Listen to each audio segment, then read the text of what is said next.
పేద కోడలు అనామిక తమ పుట్టింటికొచ్చింది. కూతురుని చూసి సుజాత, రాజయ్య సంతోషపడ్డారు. రామ్మా అంటూ ప్రేమగా సుజాత ఇంట్లోకి తీసుకువెళ్లి కూర్చోబెట్టింది. ఉండు తల్లి, తాగడానికి నీళ్లు తీసుకొస్తాను. నీళ్ళొద్దులే సుజాత, నువ్వమ్మాయితో మాట్లాడుతా ఉండు. నేనెళ్ళి చల్లగా ఉండే మామిడి పళ్ళ మాజా తీసుకొస్తాను. బిడ్డకి మామిడి పళ్ళ రసం అంటే ఎనలేనిష్టంగా. నాన్న, ఇప్పుడు నాకేం మామిడిపళ్ళ రసం తాగాలని లేదు గాని, అమ్మా నువ్వెళ్ళి నీళ్లు తీసుకురా, నీళ్లు తాగుతాను. సుజాత వెళ్ళింది. రాజయ్య కూతురు పక్కన కూర్చున్నాడు. అల్లుడు గారు, మీ అత్త మామలు బాగున్నారా తల్లి? బాగున్నారు నాన్న అని చెప్పింది. అప్పుడే సుజాత నీళ్లు తీసుకొచ్చి ఇచ్చింది.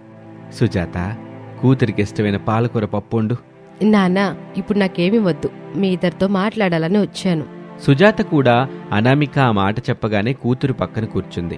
నాన్న, నాకు మీ సహాయం కావాలి అని అనామిక అడగ్గానే రాజయ్య, సుజాతల మనస్సు అల్లాడిపోయింది. ఏం జరిగిందమ్మా? నాకు మీరు సహాయం చేస్తారా లేదా? ముందు చెప్పండి. బిడ్డ, ఇది నువ్వు పుట్టి పెరిగిన ఇల్లు తల్లి. సాయం చేయమని అడగొద్దు. నీకేం కావాలో అడిగి తీసుకోవాలి, చెప్పి చేయించుకోవాలి. పెళ్లి చేసుకుని నువ్వు అత్తారింటికి వెళ్ళినంత మాత్రాన నువ్వు పుట్టింటికి చుట్టానివి కాదమ్మా, మా పేగు బంధానివి. నీకు పుట్టింట్లో అన్ని విధాల స్వేచ్ఛ ఉంది, ప్రేమ ఉంది. చెప్పు తల్లి, మేం చేయాల్సిన సాయం ఏంటి? అనామిక కాసేపు మౌనంగా ఉంది. ఇంకా మరోపక్క భావన పెరట్లో కూర్చొని బాధగా కన్నీళ్లు పెట్టుకుంటూ ఉండగా భర్త వినోద్ వచ్చాడు. భావన, ఇంకా ఆ విషయం గురించి ఆలోచిస్తున్నావా? ఆలోచించకుండా ఎలా ఉంటాను చెప్పండి. అక్కకి అమ్మా నాన్నలున్నట్టు నాకు కూడా అమ్మా నాన్నలుంటే అక్క వెళ్ళినట్టు నేను నా పుట్టింటికి వెళ్లేదాన్ని. మా అమ్మ వాళ్లతో మేం కష్టాల్లో ఉన్నామని, మాకు సహాయం చేయమని అడిగేదాన్ని కదా. ఆ మాట వినగానే వినోద్ కళ్ళ నుంచి కన్నీళ్లొచ్చాయి. కానీ నా దురదృష్టం, నేనిలా పుట్టగానే అమ్మ చనిపోయింది. 10 నెలలకి నాన్న చనిపోయాడు. ఒక పెద్దాయన తీసుకెళ్లి అనాథాశ్రమంలో చేర్పించాడు. అక్కడ పెరిగి బట్టల షాపుల్లో పనులు చేసుకుంటూ మీ ప్రేమని పొందాను. మిమ్మల్ని పెళ్లి చేసుకుని ఇంత మంచి కుటుంబంలోకి చిన్న కోడలుగా వచ్చాను. చూడు భావన, నువ్వు అలిగినప్పుడు నిన్ను ఎలా నవ్వించాలో తెలిసి నాకు, నువ్విలాంటి బాధలో ఉన్నప్పుడు ఎలా ఓదార్చాలో తెలియటం లేదు. అనామిక అక్క బావతో, ఇది వర్షాకాలమండి, మంది పాతిల్లు, ఈ ఇంట్లో ఉండడం అంత మంచిది కాదు. వర్షాకాలం పోయేంతవరకు మా పుట్టింట్లో ఉందామని చెప్తుంటే నేను విన్నానండి. అప్పటినుంచి నా మనసులో లేదు. మొదటిసారి నాకు కూడా పుట్టిల్లుంటే బాగుండనిపించింది. చూడు భావన, నీకింతకు ముందు చెప్పాను, ఇప్పుడు చెప్తున్నాను. ఇదే నీకు పుట్టిల్లు, ఇదే నీకు మెట్టిల్లు. మన కాపురం ఇక్కడే, మన కన్నీళ్లు కూడా ఇక్కడే, సరేనా? భావన ఏమీ మాట్లాడలేదు. కన్నీళ్లు మాత్రం కారుతూనే ఉన్నాయి. నాన్న, నువ్వు అమ్మ రేపు మా అత్తగారింటికి రావాలి. ఎందుకు తల్లి? ఇంట్లో ఎవరికైనా బాగోలేదా ఏంటి? మేమంతా బాగానే ఉన్నాం నాన్న, కానీ మేముంటున్న ఇల్లే బాగోలేదు అని అనామిక చెప్పింది. రాజయ్య, సుజాత ముఖాలు చూసుకున్నారు. ఏమైంది తల్లి? నాన్న, నేను కాపురం ఉంటున్న ఇల్లు చాలా పాతది. ఈ వర్షాకాలంలో అది ఎప్పుడైనా కూలిపోవచ్చు నాన్న. ఇల్లు మారుద్దామని ఎంత చెప్పినా మామయ్య, అత్తయ్య వినిపించుకోవట్లేదు. నువ్వు చెప్తేనే మీ అత్త మామలు వినలేదు తల్లి. ఇక మేము మీ నాన్న చెప్తే వింటారా? నేను చెప్పినట్టు మీరు చేస్తే మా అత్తయ్య వాళ్ళు వస్తారు. నా ఉమ్మడి కుటుంబం నా పుట్టింట్లో క్షేమంగా ఉంటుంది నాన్న. తప్పకుండా తల్లి. నువ్వు నీ భర్త, అత్తమామలతో కలిసి సంతోషంగా ఉండడమేగా మాకు కావాలి. నీ సంతోషం కోసం ఏమైనా చేస్తాం. ఏం చేయాలో చెప్పమ్మా. అప్పుడు అనామిక రాజయ్య, సుజాత ఏం చేయాలో, ఎలా మాట్లాడాలో వివరంగా చెప్పింది. రాజయ్య, సుజాతలు విని కన్నీళ్లు పెట్టుకున్నారు. ఇంకో విషయం నాన్న, నేనిక్కడికి వచ్చినట్టుగాని ఈ విషయం గురించి మీతో చెప్పినట్టుగాని ఎట్టి పరిస్థితిలోనూ అత్తయ్యకి మామయ్యకి తెలియకూడదు. అలాగే తల్లి. ఇప్పుడు నువ్వు జాగ్రత్తగా ఇంటికెళ్ళు. నేను మీ అమ్మ రేపు వస్తాం. అనామిక సంతోషంగా బయలుదేరింది. మరుసటి రోజు ఉదయం రాజయ్య, సుజాతలు పండ్ల బుట్ట పట్టుకుని అనామిక అత్తగారింటికొచ్చారు. రండి అన్నయ్య గారు, రండి వదినా. ఏంటెంత పొద్దున్నే వచ్చారు? రండి బావగారు, కూర్చోండి. బావున్నారా బావగారు? బాగున్నాం. మీరట్టా ఉన్నారు? అందరూ కాసేపు కుశల ప్రశ్నలు వేసుకున్నారు. అనామిక మాత్రం ఏమీ తెలియనట్టు వంటింట్లో పనులు చేస్తుంది. వదిన గారు, మీతో ఒక ముఖ్యమైన విషయం మాట్లాడాలని వచ్చామండి. చెప్పండి వదినా. ఈ వర్షాకాలం అయిపోయేదాకా అనామికని మా ఇంటికి పంపించండి. ఆ మాట వినగానే అక్కడున్న వాళ్ళంతా ఆశ్చర్యంగా ఒకరి ముఖాలు ఒకరు చూసుకున్నారు. ఏమంటున్నారు బావగారు? అమ్మాయిని మాత్రమే పంపించమంటున్నారా? అవును బావగారు, మా అమ్మాయి చాలా రోజుల నుంచి పుట్టింటికి రాలేదు. ఓ 4 నెలలు మా దగ్గరుంటే మాకు ధైర్యంగా ఉంటుంది. 4 నెలలు ఉండవేంటి అన్నయ్య గారు? నాకేమీ అర్థం అవ్వట్లేదు. అయినా కోడలు ఇన్ని నెలలు పుట్టింట్లో ఉంటే ఊర్లో వాళ్ళు రకరకాలుగా మాట్లాడుకుంటారు. వాళ్ళేమనుకున్నా పర్వాలేదమ్మా, మా కూతురు మా దగ్గర ఉండాలమ్మా. ఇదంతా వింటున్న అనామిక గుండె బలంగా కొట్టుకుంటుంది. కానీ తల్లిదండ్రులు చెప్పినట్టు నిశ్శబ్దంగా ఉంది. బావగారు, ఇన్నాళ్ల పాటు అమ్మాయిని పంపించటం అయితే మాకిష్టం లేదండి. అయితే మీరందరూ మా ఇంటికే వచ్చేయండి. ఏంటి? అవును చెల్లి, అనామిక లేకుండా మీరుండలేరు. అందుకే మిమ్మల్ని కూడా రమ్మని చెప్తున్నాను. మీ అందరూ వస్తే మాకు ఆనందమేగా. మా ఇల్లు చాలా పెద్దది. ఈ వర్షాకాలం పూర్తయ్యేదాకా అందరం అక్కడ కలిసి ఉందాంగా. బావగారు, అదంతా ఎలా కుదురుతుందండి? మీ ఇంట్లో మేమంతా ఉండటం ఏమైనా బాగుంటుందా? ఇందులో బాగోపోవడానికే ఉంది. అమ్మాయికి పెళ్ళయిందని బంధం తెగిపోతుందా? మా కూతురు ఎక్కడుంటే అక్కడే మా బంధువులు కూడా ఉంటారు. అవును దినా, అనామిక మాకొక్కగానొక్క కూతురు. మీరందరూ వస్తే మా ఇల్లు కూడా కలకల్లాడిపోద్ది. మీ ఇల్లు చాలా పాతది. ఈ వర్షాలు చూస్తుంటే మాకు భయంగా ఉంది. ఏదైనా ప్రమాదం జరిగాక బాధపడ్డం కంటే ముందే జాగ్రత్త పడ్డం మంచిదిగా. ప్రసాద్ ఒక్కసారి ఇంటి పైకప్పు వైపు చూశాడు. నిన్న రాత్రి కురిసిన వర్షానికి 2 చోట్ల నీళ్లు కారిన విషయం గుర్తుకొచ్చింది. నిజమే, కానీ మీ మీద భారం వేయటం మాకిష్టం లేదు. బావగారు, బంధువులు భారంగా అనిపిస్తే ఆ బంధానికి విలువే ఉంటుందండి. రాజయ్య మాటలు విన్న తర్వాత ఆ ఇంట్లో కొద్దిసేపు నిశ్శబ్దం నెలకొంది. బయట చినుకులు పడ్డం మొదలైంది. అనామిక టీ తీసుకొచ్చి అందరికీ ఇచ్చింది. బావగారు, మీరింత ప్రేమగా పిలుస్తున్నారు కాబట్టి మా వల్ల మీకు ఇబ్బంది కలగకూడదు.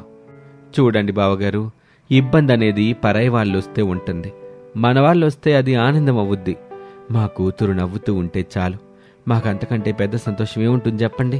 వదిన గారు, నిజంగా మీ మనసు చాలా పెద్దది.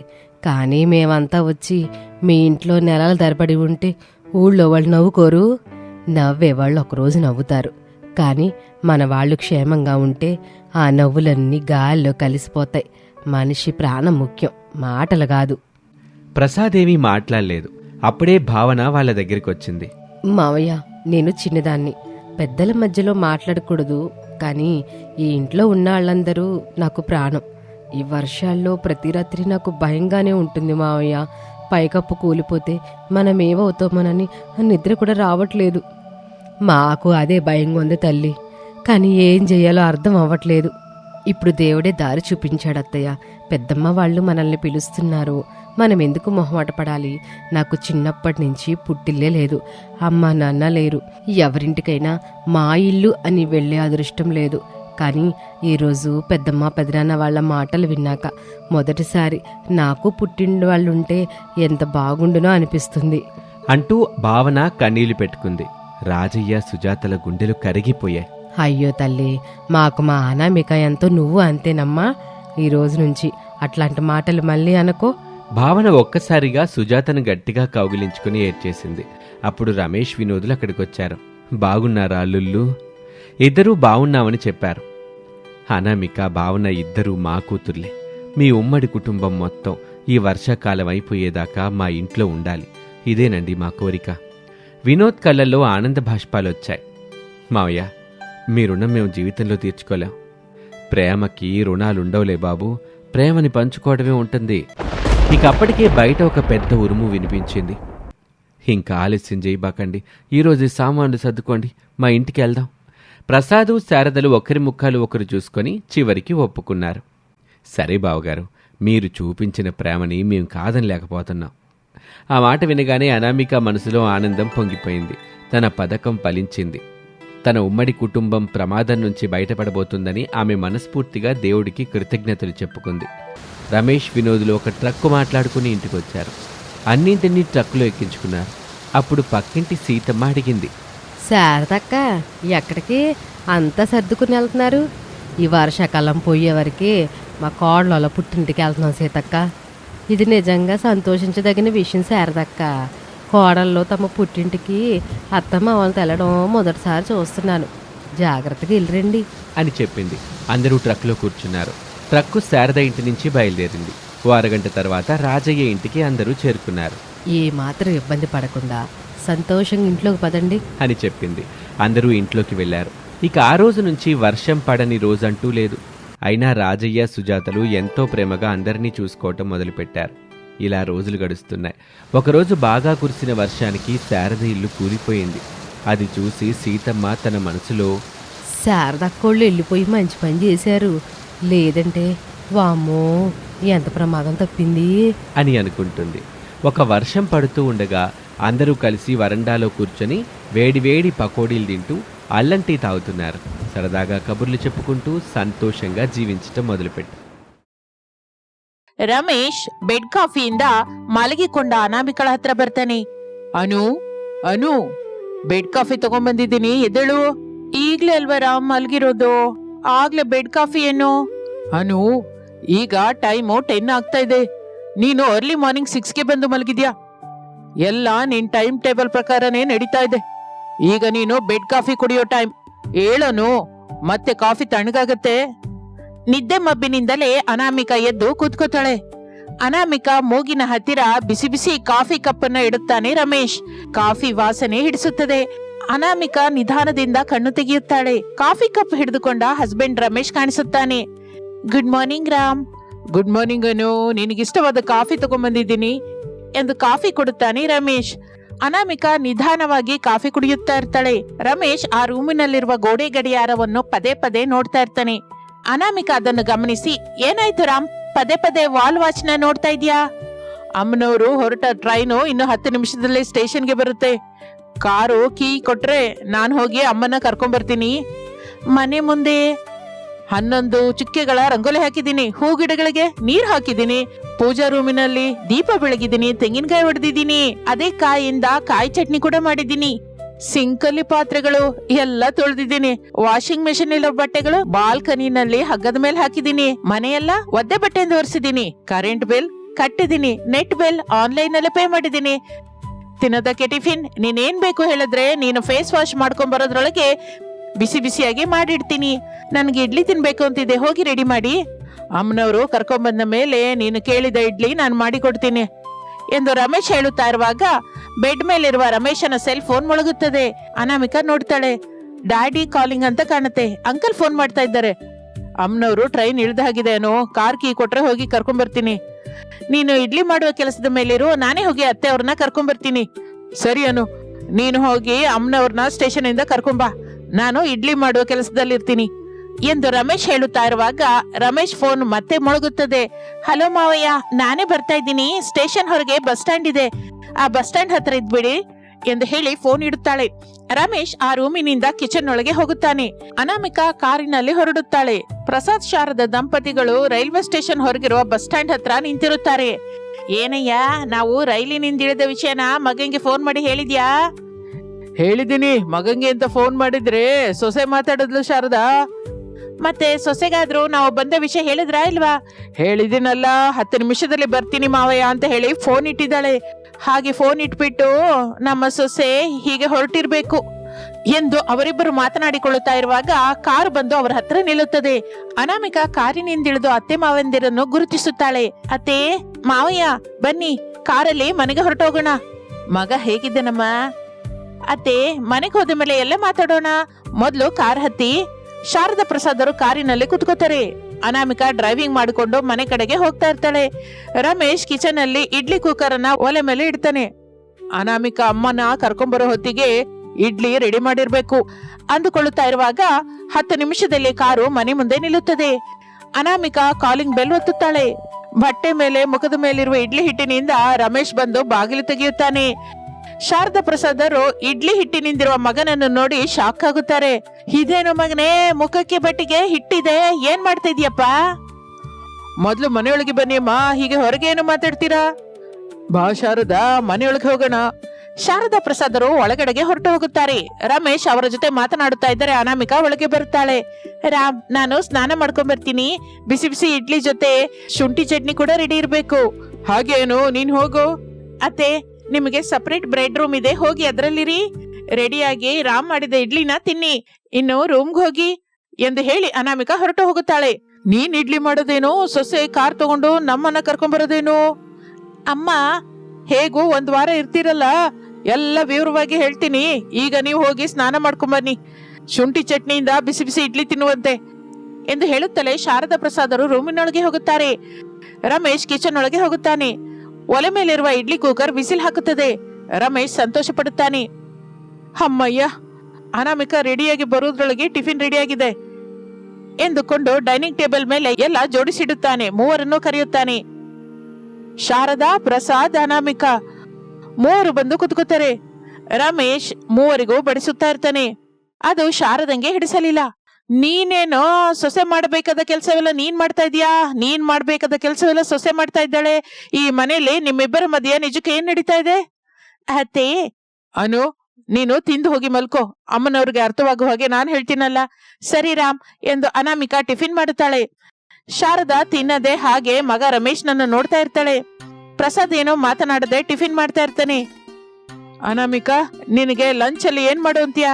ಅತ್ತೆಯವರು ಕೂಡ ಬಂದಿದ್ದಾರಲ್ಲ, ಚಿಕನ್ ಮಾಡ್ಬಿಡಿ ರಾಮ್. ಹಾಗೆ ಏನು ಎಂದು ಹೇಳುತ್ತಲೇ ಅನಾಮಿಕಾ ಹೊರಟು ಹೋಗುತ್ತಾಳೆ.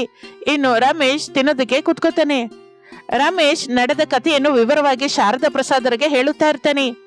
ಅವರು ಬಾಯಿ ತೆಗೆದು ನೋಡ್ತಾ ಇರ್ತಾರೆ. ಅದಕ್ಕೆ ಅಮ್ಮ, ನಾನು ಮನೆ ಕೆಲಸನ ಅಡಿಗೆ ಕೆಲಸನ ಮಾಡ್ತಾ ಇದ್ದೀನಿ. ಸೊಸೆ ನೈಟ್ ಶಿಫ್ಟ್ ಆಫೀಸಲ್ಲಿ ಮಾಡ್ತಾಳೆ. ನೀನು? ನಾನು ಹಾಯಾಗಿ ಮನೆಯಲ್ಲಿ ಮಲ್ಕೋತೀನಲ್ಲಮ್ಮ. ಸೊಸೆ ಬೆಳಿಗ್ಗೆ ಬಂದು ಮಲ್ಕೋತಾಳೆ, ನೀನೆಲ್ಲ ಕೆಲಸ ಮಾಡ್ತಾ ಇರ್ತೀಯ, ಅಷ್ಟೇನಾ? ಅಷ್ಟೇ ಅಮ್ಮ. ಶಾರದಾ, ನೈಟ್ ಶಿಫ್ಟ್ ಸೊಸೆ, ಡೇ ಶಿಫ್ಟ್ ಮಗ. ಒಬ್ರು ಕೆಲಸದಲ್ಲಿದ್ರೆ ಇನ್ನೊಬ್ರು ವಿಶ್ರಾಂತಿ ತಗೊಂತಾರೆ ಅಂತ ನನಗೆ ಪೂರ್ತಿಯಾಗಿ ಅರ್ಥವಾಯ್ತು. ಇನ್ನು ಶಾರದಾ ಏನು ಮಾತನಾಡದೆ ಕೋಪದಿಂದ ಹೊರಟು ಹೋಗುತ್ತಾಳೆ. ರಮೇಶ್ ದುಃಖದಿಂದ ತಲೆ ತಗ್ಗಿಸುತ್ತಾನೆ. ಅದನ್ನು ನೋಡಿ ಪ್ರಸಾದ್ ಸಮಾಧಾನಿಸುತ್ತಾ, ದುಃಖ ಪಡಬೇಡ ಮಗನೇ, ನಿಮ್ಮ ಅಮ್ಮಂಗೆ ಎಷ್ಟು ಹೊತ್ತಿರುತ್ತೆ ಹೇಳು. ಹೋಗಿ ಸೊಸೆ ಹೇಳಿದ ಚಿಕನ್ ಏನು ಮಾಡು, ಹೋಗು. ಇನ್ನು ರಮೇಶ್ ಅಲ್ಲಿಂದ ಹೊರಟು ಹೋಗುತ್ತಾನೆ. ಮಗ ಹೇಳಿದ್ದು ಕೇಳಿದ್ಯಲ್ಲ ಶಾರದಾ, ಮಗ ಮನೆ ಕೆಲಸ ಮಾಡೋದ್ರಲ್ಲಿ ತಪ್ಪಿಲ್ವಲ್ಲ. ಶಾರದಾ ಕೂಡ ಏನು ಮಾತನಾಡದೆ ಹೊರಟು ಹೋಗುತ್ತಾಳೆ. ಸಮಯ ಹಾಗೆ ಕಳೆಯುತ್ತಾ ಇರುತ್ತದೆ. ಕಿಚನ್ ನಲ್ಲಿ ಮಗ ರಮೇಶ್ ಚಿಕನ್ ಮಾಡ್ತಾ ಇದ್ರೆ ತಾಯಿ ಶಾರದಾ ನೋಡಲಾರ್ದೆ ಹೋಗ್ತಾಳೆ. ದುಃಖದಿಂದ ಹಾಲ್ಗೆ ಬರ್ತಾಳೆ. ಏನ್ರಿ ಈ ದಾರುಣ? ನನ್ನ ಕಣ್ಣಿನಿಂದ ನಾನು ನೋಡಲಾರ್ದೆ ಹೋಗ್ತಾ ಇದ್ದೀನಿ. ಪೇಪರ್ ಓದೋದು ದಾರುಣ ಅಂತ ನಂಗೆ ಗೊತ್ತಿಲ್ಲ ಶಾರದಾ. ನಾನ್ ಅಂತ ಇರೋದು ನೀವು ಓದ್ತಾ ಇರೋ ಪೇಪರ್ ಬಗ್ಗೆ ಅಲ್ಲ. ಎಲ್ಲ ಬಿಟ್ಟು ಕಿಚನ್ ಅಲ್ಲಿ ನನ್ ಮಗ ಮಾಡ್ತಾ ಇರುವ ಚಿಕನ್ ಕರಿ ಬಗ್ಗೆ ಅಂತ ಇದೆಯಾ ಏನ್ ಶಾರದಾ? ಹೌದು ರೀ, ಅಡಿಗೆ ಮನೆಯಲ್ಲಿ ನಮ್ಮ ಮಗ ರಮೇಶು ಬೆವರು ಸುರ್ಸೋ ಹಾಗೆ ಚಿಕನ್ ಮಾಡೋದೇನೋ. ಮಲ್ಗು ರೂಮಿನಲ್ಲಿ AC ಹಾಕೊಂಡು ಸೊಸೆ ಅನಾಮಿಕಾ ಮಲ್ಕೊಳ್ಳೋದೇನು? ಇದೆಲ್ಲ ನೋಡ್ತಾ ಇದ್ರೆ ನನಗೆ ಹುಚ್ಚಿಡಿ ಆಗಿದೆ. ಇಲ್ಲಿ ನಾವಿರೋದ್ ಬೇಡ, ನಾವು ನಮ್ಮೂರಿಗೆ ಹೊರಟೋಗೋಣ. ನಾವು ಬಂದು 3 ಗಂಟೆ ಕೂಡ ಆಗಿಲ್ಲ ಶಾರದಾ. ಆಗ್ಲೇ ಊರಿಗೆ ಹೋಗೋಣ ಅಂತ ಏಕೆ? ಸೊಸೆ ಮಾಡಬೇಕಾದ ಕೆಲಸ ಮಗ ಮಾಡಬೇಕಾದ ಏನೋ ಚೆನ್ನಾಗಿಲ್ಲ ರೀ. ಮನೆ ಕೆಲಸ, ಅಡಿಗೆ ಕೆಲಸ ಸೊಸೆ ಮಾಡಬೇಕು. ಮಗ ಹೊರಗಿನ ಕೆಲಸ, ಆಫೀಸ್ ಕೆಲಸ ಮಾಡ್ಕೋಬೇಕು. ಹಬ್ಬ ಶಾರದಾ, ಮಗ ಹೇಳಿದ್ದನಲ್ಲ ವಿವರವಾಗಿ. ಈಗ ಸೊಸೆಗೆ ಆಫೀಸ್ ಕೆಲಸವಿದೆ, ಮಗಂಗೆ ಇಲ್ಲ. ಆದ್ರೂ ಸೊಸೆ ಕೂಡ ರಾತ್ರಿ ಆಫೀಸಲ್ಲಿ ಕೆಲಸ ಮಾಡಿ ಹಗಲೆಲ್ಲ ಮನೆ ಕೆಲಸ ಮಾಡ್ಬೇಕು ಅಂದ್ರೆ ಕಷ್ಟನೇ ಅಲ್ವಾ? ಹಾಗೆ ಏನಕ್ಕೆ ನೀನು ಆಲೋಚಿಸ್ತಾ ಇಲ್ಲ? ಶಾರದಾ ಇನ್ನೇನೋ ಮಾತನಾಡಲಾರದೆ ಹೋಗುತ್ತಾಳೆ. ನೋಡು ಶಾರದಾ, ಸೊಸೆ ಮಾಡಬೇಕಾದ ಕೆಲಸ ಮಗ ಮಾಡ್ತಾ ಇದ್ದಾನೆ ಅಂತ ದುಃಖ ಪಡಬೇಡ. ಮತ್ತೆ ಮಗ ಕಟ್ಟಬೇಕಾದ ದುಡ್ಡನ್ನೆಲ್ಲ ಸೊಸೆ ಕಟ್ತಾ ಇದ್ದಾಳಲ್ಲ, ಅದು ನಿಂಗೆ ಕಾಣಿಸ್ತಾ ಇಲ್ವಾ? ಅದಲ್ಲ ರೀ. ಯಾವುದಲ್ಲ ಶಾರದಾ, ಇದು ಪಟ್ಟಣ. ಇಲ್ಲಿ ಪರಿಸ್ಥಿತಿ ಹೇಗಿರುತ್ತೋ ನಮಗ್ ಗೊತ್ತಿಲ್ಲ. ಸಾಫ್ಟ್ವೇರ್ ಜಾಬ್ಗಳು ಹೋಗ್ತಾ ಇದೆ ಅಂತ ನಾವು ಟ್ರೈನ್ ಅಲ್ಲಿ ಬರ್ತಾ ಇರುವಾಗ ಅವರು ಮಾತಾಡ್ಕೋತಾ ಇದ್ದಿದ್ದು ಕೇಳಿಸ್ಕೊಂಡ್ಯಲ್ಲ? ಹೌದು ರೀ, ಇರೋ ಒಬ್ಬ ಮಗಂಗೆ ಜಾಬ್ ಹೋಗಿದ್ರಿಂದ ಕಾರ್ ಲೋನ್ ಕಟ್ಟೋದು ಕಷ್ಟವಾಗಿದೆ ಅಂತ ಕಾರನ್ನ ಎಳ್ಕೊಂಡು ಹೋದ್ರಂತಲ್ಲ. ಪಾಪ ಅವರೆಷ್ಟು ದುಃಖ ಪಟ್ರು. ಶಾರದಾ, ಇಲ್ಲಿ ನಾವು ಒಂದು ವಿಷಯ ನೆನ್ಪಿಟ್ಕೋಬೇಕು. ಏನ ವಿಷಯ? ಮಗ ಸೊಸೆ ಇಬ್ಬರು ಒಬ್ಬರನ್ನೊಬ್ಬರು ಅರ್ಥ ಮಾಡಿಕೊಂಡು ಚೆನ್ನಾಗಿ ಸಂಸಾರ ಮಾಡಿಕೊಂಡು ಸಂತೋಷವಾಗಿರ್ತಾ ಇದ್ದಾರೆ. ಯಾರು ಮನೆ ಕೆಲಸ ಮಾಡಿದ್ರು, ಯಾರು ಆಫೀಸ್ ಕೆಲಸ ಮಾಡಿದ್ರು ನಮಗೆ ಬೇಕಾಗಿದ್ದೇನೋ ಮಗ ಸೊಸೆ ಸಂತೋಷವಾಗಿರೋದು. ಮತ್ತೆ ಅವರಿಬ್ರು ಸಂತೋಷವಾಗಿ ಇದ್ದಾರಲ್ಲ ಎಂದು ಪ್ರಸಾದ್ ಹೇಳಿದ ಮಾತಿನಿಂದ ಶಾರದಂಗೆ ಬುದ್ಧಿ ಬರುತ್ತದೆ. ಇನ್ನೇನೋ ಮಾತನಾಡದೆ ಕಿಚನ್ ಒಳಗೆ ಹೋಗುತ್ತಾಳೆ. ರಮೇಶನ್ಗೆ ಚಿಕನ್ ಕರಿ ಮಾಡುವುದರಲ್ಲಿ ಸಹಾಯ ಮಾಡ್ತಾ ಇರ್ತಾಳೆ. ಹಾಗೆ ಶಾರದಾ ದಂಪತಿಗಳು 1 ವಾರದ ಹೊತ್ತು ಮಗ ಸೊಸೆಯರ ಜೊತೆ ಸಂಭ್ರಮದಿಂದ ಇರುತ್ತಾರೆ. ತಿರುಗಿ ಮತ್ತೆ ಊರಿಗೆ ಹೊರಟು ಹೋಗುತ್ತಾರೆ. ಇಲ್ಲಿ ರಮೇಶ್ ಅನಾಮಿಕಾ ಕೂಡ ಒಬ್ಬರಿಗೆ ಒಬ್ಬರು ಸಹಾಯ ಮಾಡಿಕೊಳ್ಳುತ್ತಾ ಚೆನ್ನಾಗಿ ಸಂಸಾರ ಮಾಡ್ಕೋತಾ ಇರ್ತಾರೆ. ನೈಟ್ ಶಿಫ್ಟ್ ಅಲ್ಲಿ ಅನಾಮಿಕಾ ಜಾಬ್ ಮಾಡಿ ಹಗಲು ಮನೆಗೆ ಬರುತ್ತಲೇ ರೆಸ್ಟ್ ತಗೊಂತಾ ಇದ್ರೆ, ಕೆಲಸ ಕಳೆದುಕೊಂಡ ರಮೇಶ್ ಅನಾಮಿಕಂಗೆ ಮನೆ ಕೆಲಸಲ್ಲಿ ಹೆಲ್ಪ್ ಮಾಡ್ತಾ ಇರ್ತಾನೆ. ಈ ವಿಧದಿಂದ ಕಷ್ಟಗಳಲ್ಲಿರುವ ರಮೇಶ್ ಅನಾಮಿಕರ ಕುಟುಂಬ ಒಬ್ಬರನ್ನೊಬ್ಬರು ಅರ್ಥ ಮಾಡಿಕೊಳ್ಳುತ್ತಾ ಮುಂದಕ್ಕೆ ಸಾಗಿ ಹೋಗುತ್ತೆ. ಇದು ಇಂದಿನ ಕತೆ. ಮತ್ತೊಂದು ಆಸಕ್ತಿಕರ ಕತೆ ಜೊತೆ ಮತ್ತೆ ಸೇರೋಣ. ನಮಸ್ತೆ.